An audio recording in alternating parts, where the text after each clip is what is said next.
Quand j'ai épousé Samuel, je croyais entrer dans une famille. Je croyais trouver une maison où l'on m'appellerait « ma fille » avec sincérité, où les repas seraient partagés dans la chaleur, où les rires rempliraient les couloirs. Le jour de mon arrivée, Madame Odile m'a ouvert la porte. Son sourire était figé, trop parfait, comme une photo qu'on garde pour les invités. Elle parlait doucement, ses mots semblaient polis, presque trop polis. Tu dois être fatigué du voyage. Prends du thé et repose-toi. Je me suis assise, j'ai bu le thé. La tasse était chaude, mais ses yeux étaient froids. Il ne suivait pas ses paroles. Il restait immobile, dur, comme s'il cherchait à lire en moi. Chaque geste que je faisais semblait déplacé, chaque respiration trop lourde pour cette maison. Dans la cuisine, elle me montrait où ranger les assiettes, mais ses mains tremblaient légèrement, comme si elle retenait quelque chose. Dans le salon, elle me parlait de Samuel, de son enfance, mais sa voix glissait trop vite, comme une récitation. Je sentais que derrière ces mots, il y avait un silence plus fort, un silence qui me repoussait. La première nuit, j'ai entendu ses pas dans le couloir, comme une présence qui ne voulait pas dormir. Samuel, lui, dormait profondément, inconscient. Moi, je fixais le plafond, incapable de fermer les yeux. Chaque craquement du bois me faisait sursauter. Ce sourire trop lisse, ces gestes trop polis, ce n'était pas de la bienveillance.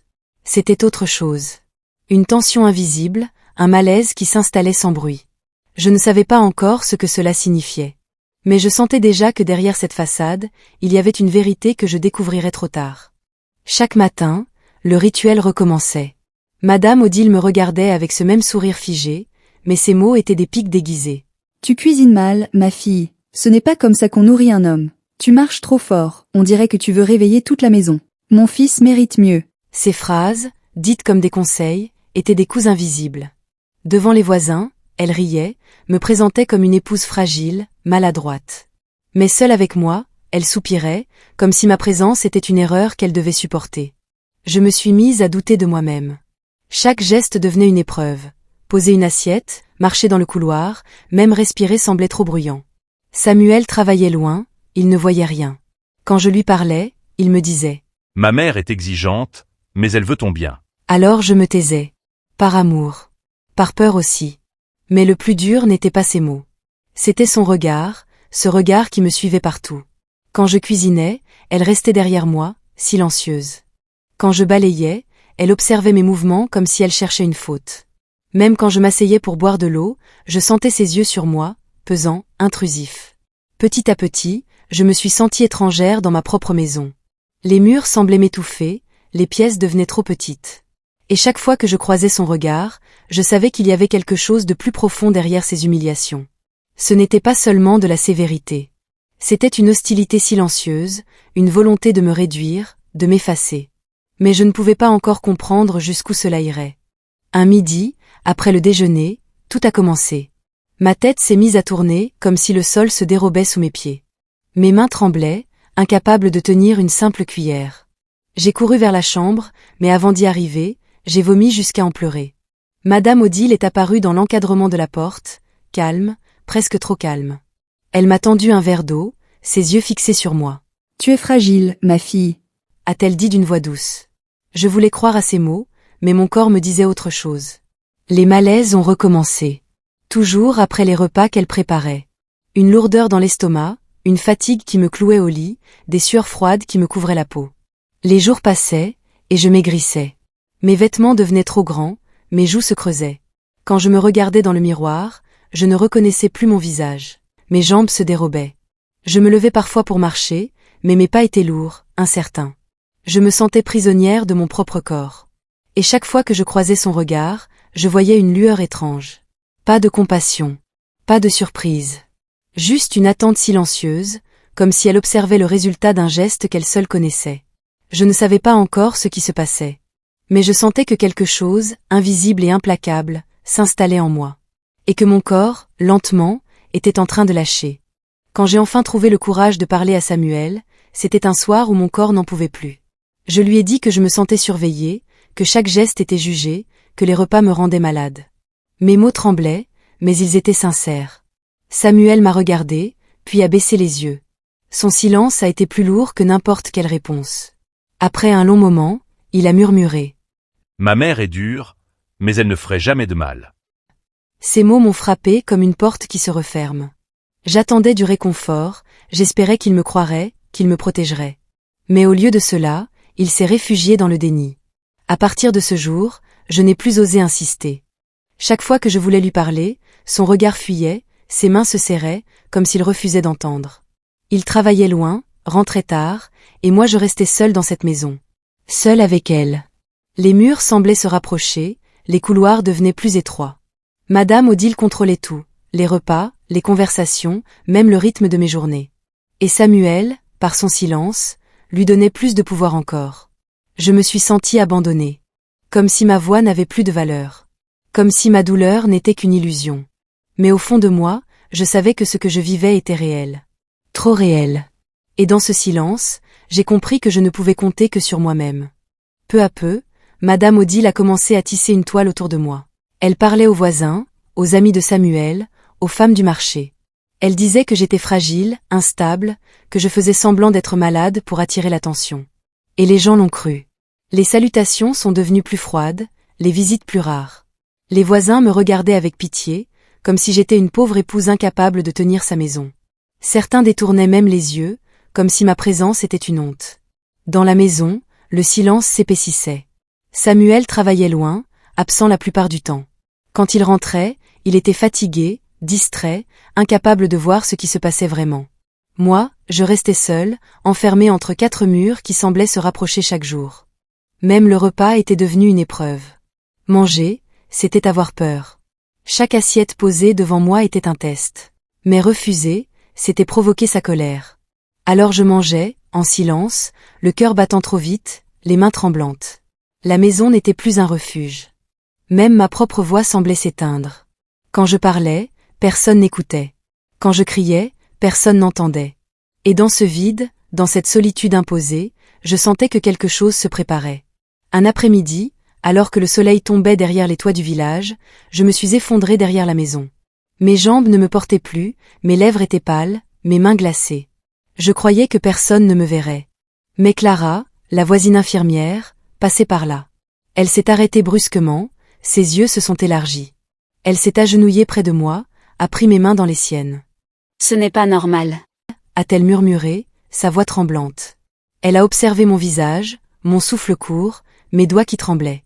Puis elle m'a posé des questions simples, mais lourdes. « Que as-tu mangé ? Qui prépare tes repas ? » Je n'ai pas su quoi répondre. Les mots restaient coincés dans ma gorge. J'ai baissé les yeux, honteuse, effrayée. Clara a compris sans que je parle. Son silence, ensuite, était plus lourd que des cris. Elle m'a aidé à me relever, m'a fait asseoir à l'ombre. Ses yeux ne quittaient pas mon visage. Elle savait que quelque chose clochait. Elle savait que ce n'était pas seulement la fatigue ou le stress. Mais elle n'a rien dit de plus.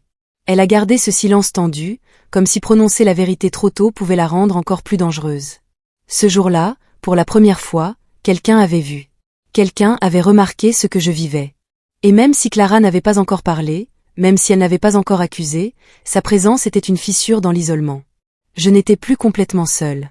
Clara, la voisine infirmière, n'avait pas oublié ce qu'elle avait vu. Elle est revenue un soir, discrète, avec un petit flacon dans sa main. Elle m'a dit d'une voix basse, presque comme un secret. « La prochaine fois que tu te sens mal, garde un reste de ce que tu as mangé. » Ces mots ont résonné en moi comme une consigne vitale. J'ai hoché la tête, incapable de parler.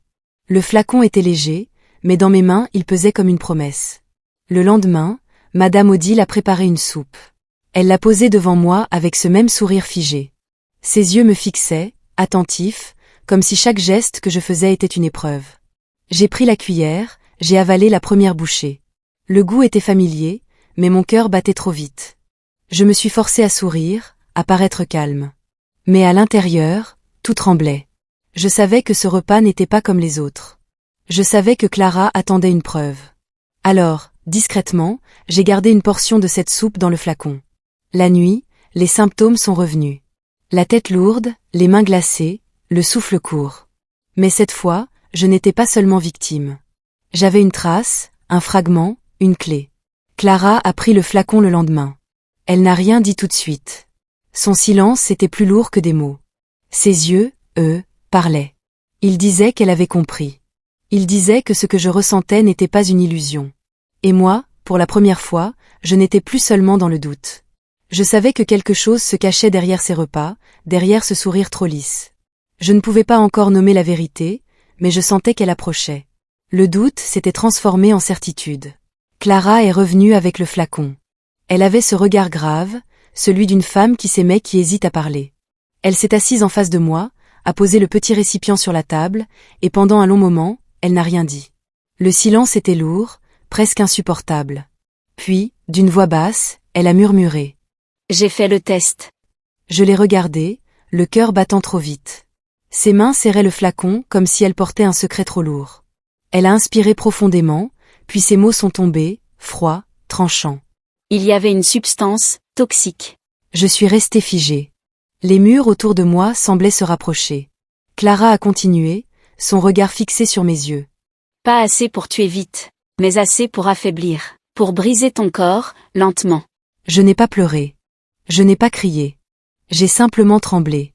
Tout ce que je ressentais depuis des semaines, cette fatigue, ces vertiges, cette peur silencieuse, tout avait enfin un nom. Ce n'était pas une illusion. Ce n'était pas le stress.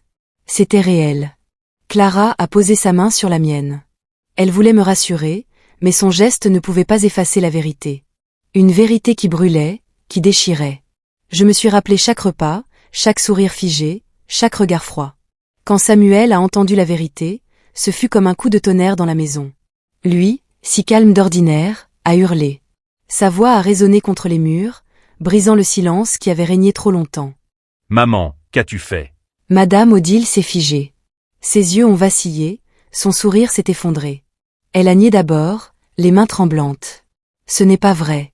Elle invente. Elle veut me salir. Mais Samuel insistait, ses poings serrés, son souffle court. La vérité, trop lourde, flottait dans la pièce. Alors, Madame Odile a changé de ton. Elle a crié, puis pleuré, ses mots jaillissant comme des lames. Je voulais la faire partir. Elle m'a volé mon fils. Ses phrases ont glacé l'air. Elles n'étaient pas des excuses. Elles étaient une confession. Une haine nue, enfin révélée. Je suis restée immobile, le cœur battant trop vite. Samuel, lui, tremblait de rage et de honte. La pièce semblait se refermer sur nous, chaque meuble, chaque mur témoin de cette vérité insoutenable. Madame Odile s'est effondrée sur une chaise, ses mains couvrant son visage. Mais ses larmes n'étaient pas celles du regret. Elles étaient celles d'une femme démasquée, incapable de cacher plus longtemps ce qu'elle portait en elle. Et moi, au milieu de cette tempête, j'ai compris que ce n'était pas seulement ma santé qu'elle voulait briser. C'était mon existence. Mon effacement. Mon silence éternel. Je suis partie. Pas dans le bruit, pas dans la colère. Je suis partie en silence, avec un corps affaibli, mais une volonté intacte. Chaque pas hors de cette maison était une victoire arrachée à la peur. Samuel est resté. Prisonnier de sa honte, incapable de choisir entre l'amour et le sang. Ses yeux me suivaient quand j'ai franchi la porte, mais il n'a pas bougé. Son silence était une blessure plus profonde que toutes les humiliations. Madame Odile, elle, est restée seule. Seule avec ses murs, ses souvenirs, et ce secret désormais découvert. Les voisins ne la regardaient plus de la même manière. Sa maison, autrefois pleine de voix, s'est remplie d'un silence lourd. Moi, je n'ai pas gagné la paix, mais j'avais gagné quelque chose de plus précieux que la tranquillité, la vérité. Et parfois, survivre, c'est déjà une victoire. Une victoire amère, douloureuse, mais réelle. Car dans ce combat silencieux, je n'ai pas été effacée. Je suis restée debout. Alors, que retenez-vous de cette histoire? Partagez vos impressions dans les commentaires, je suis curieux de savoir ce que vous en pensez. Et restez attentifs. Une nouvelle histoire pleine de mystères et d'émotions arrivera dans quelques jours. Abonnez-vous et activez la cloche pour ne pas la manquer. Si cette histoire vous a touché, laissez un « j'aime » et partagez-la avec vos proches. Chaque geste compte, et quelqu'un pourrait avoir besoin d'entendre cette leçon aujourd'hui. Merci pour votre temps et votre soutien. Je vous retrouve très bientôt pour une nouvelle aventure bouleversante.